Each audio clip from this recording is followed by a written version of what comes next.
Extremely welcome to you all on my channel.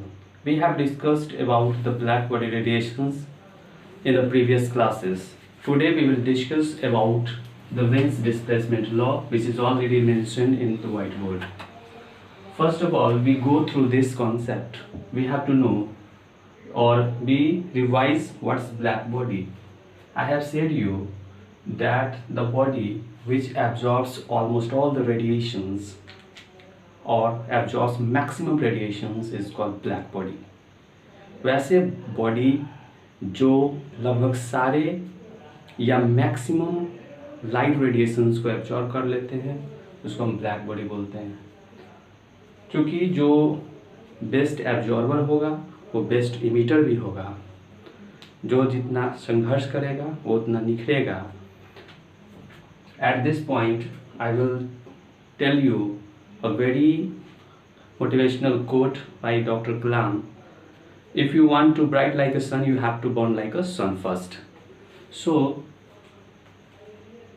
जो black body होता है वो बहुत ही बेस्ट एब्जॉर्बर है, तो बेस्ट रिफ्लेक्टर भी होगा। ये कोई बॉडी है,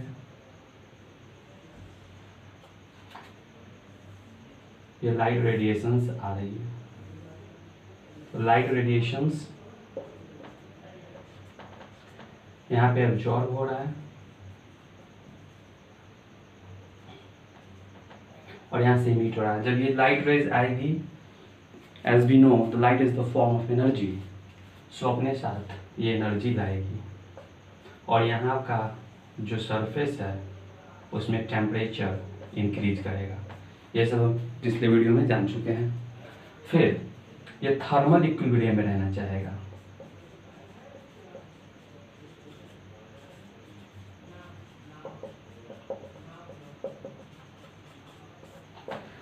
क्योंकि हमारे चैनल पे सिर्फ डेफिनेशंस या एग्जांपल्स की बात नहीं होती, मैं कॉन्सेप्ट दूंगा कि क्यों थर्मल इक्विलिब्रियम इसे चाहिए। You can raise your questions too, but I will give you answer.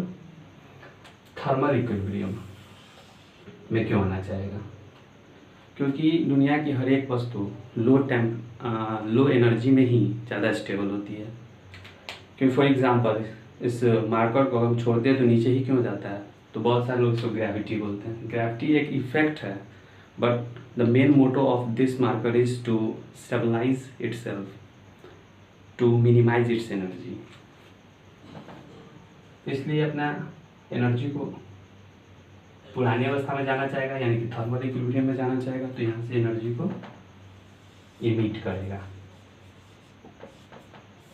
Emit करेगा चूंकि ये रेडिएशंस के फॉर्म में आए थे तो रेडिएशंस के रूप में इमिट होंगे। अब 1850 से 1900 के आसपास, जैसा मैं पिछले वीडियो में बता चुका हूँ, इस समय ये कॉन्सेप्ट आया था क्लासिकल मैकेनिक्स में। तो यह नहीं पता था कि किस लेवल पे या कितने रेडिएशंस इमिट होंगे। तो इसको at what quantity of radiations will emit is firstly given by Wiens as a very prominent scientist. Wien देखेंगे कि उन्होंने क्या लॉ दिया था। तो बेसिक बैकग्राउंड यही है। अब चलिए विन्स डिस्प्लेसमेंट के देखते हैं।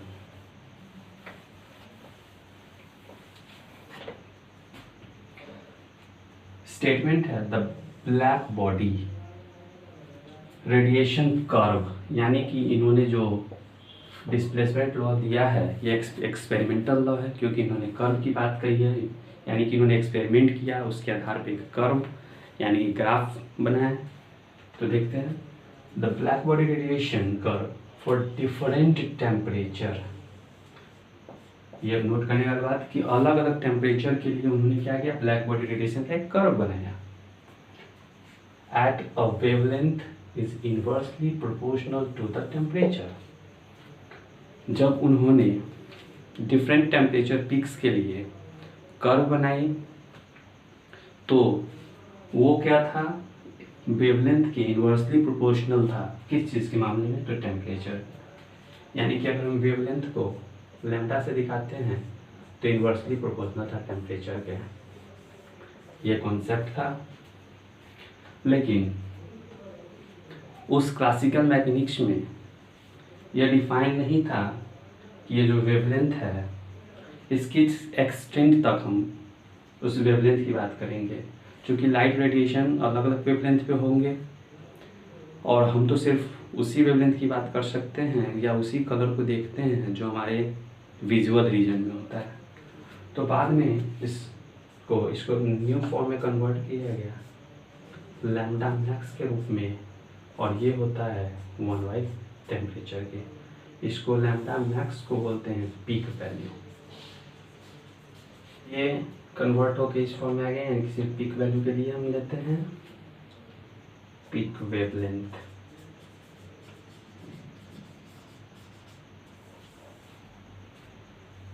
Keep patience, I will make you understand what's the wind displacement law, why he has used the word displacement क्यों यूज किए हैं वो उनके बारे में बताऊंगा।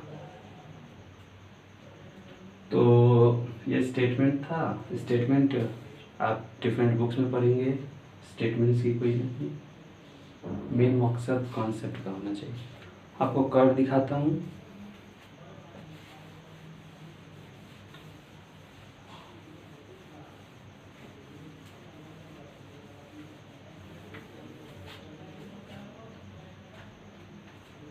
इस चैनल पे कुछ मिले या ना मिले, बस आपको फील जरूर मिलेगा। तो उन्होंने कर्व किस चीज़ का दिया था,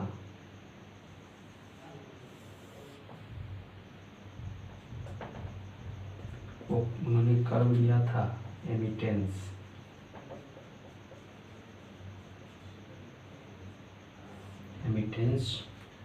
वर्सेस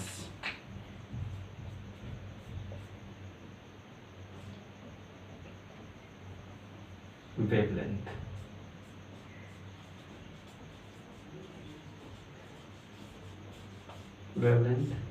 लैम्डा,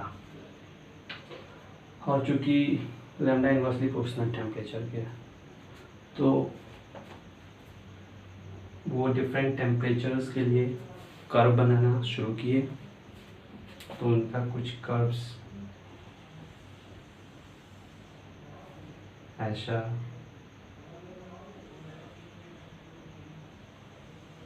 इस तरह, इस तरह, यानी कि इसकी पीक वैल्यू यहाँ, इसकी पीक वैल्यू यहाँ, इसकी पीक वैल्यू यहाँ कब हुई, तो ये मान लेते हैं 3000 केल्विन। यहाँ पे ध्यान रखना ये टेम्परेचर केल्विन में और लैम्डा मीटर में होगा। उनका ये कर्व फॉर एग्जांपल 3000 केल्विन पे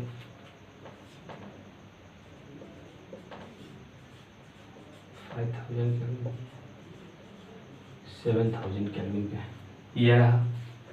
ये एक्सपेरिमेंटल डेटा है। ये क्या है, मान लेते हैं ये एक रीजन है,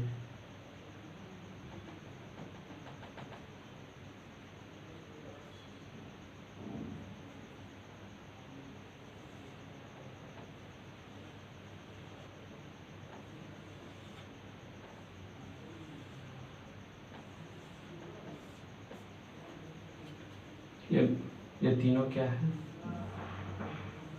ये तीनों लैम्डा मैक्स है, ये मैक्सिमम पॉइंट है। और ये जो रीजन है जिसको हम देख पा रहे हैं, ये क्या है, विजिबल रीजन। लाइट रेडिएशन सिर्फ यहीं पे नहीं निकली है, इस रीजन में लाइट रेडिएशन इधर इधर सभी रीजन्स में निकली, but we will able to see only those regions which are visible to our eyes। और ये कौन सा रीजन है इधर का, यूवी यानी कि अल्ट्रावायलेट, और इधर का रीजन कौन सा है, IR सॉरी इंफ्रारेड। तो ये दोनों हम सब देख नहीं पाएंगे। और ये इनका कर्व था, मेनली वो इमिटेंस और वेवलेंथ के बीच कर्व बनाया, तो कर्व उन्होंने देखा कि जैसे जैसे टेम्परेचर राइज कर रहा है, कर्व का जो मैक्सिमम पॉइंट है यानी लैम्डा मैक्स है वो क्या हुआ, हॉरिजॉन्टली शिफ्ट हुआ। ये यहाँ पे थे, फिर ये पीछे है, फिर थोड़ा पीछे है, यानी कि दूरी देखिए, दूरी घटती जा रही है। तो ये क्या हुआ, यहाँ से लैम्डा मैक्स शिफ्ट होकर पीछे, फिर चीज़ डिस्प्लेस हो गई, इसीलिए इसका नाम क्या है, डिस्प्लेसमेंट लॉ। आपको इस चैनल पे कॉन्सेप्ट की कोई कमी नहीं होगी, फिजिक्स का फैन बना देंगे। तो ये हुआ लैम्डा मैक्स। अब चूँकि ये था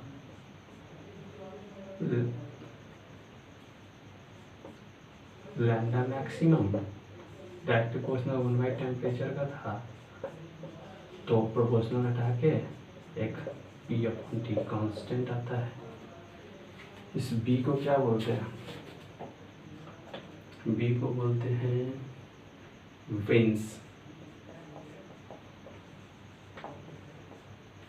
वेन्स कांस्टेंट, और T टेम्परेचर है, लैम्डा मैक्स। तो यहाँ से B का यूनिट क्या हो जाएगा, लैम्डा मैक्स इंटू टेम्परेचर। इसको बता दिए, कन्फ्यूजन है। लैम्डा का क्या होता है, मीटर इंटू केल्विन।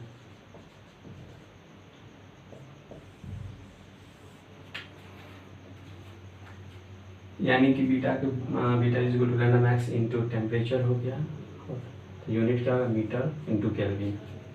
और V की वैल्यू है, क्योंकि ये कांस्टेंट है, जिसकी वैल्यू 2.788 10⁻⁶ क्या है, मीटर इंटू केल्विन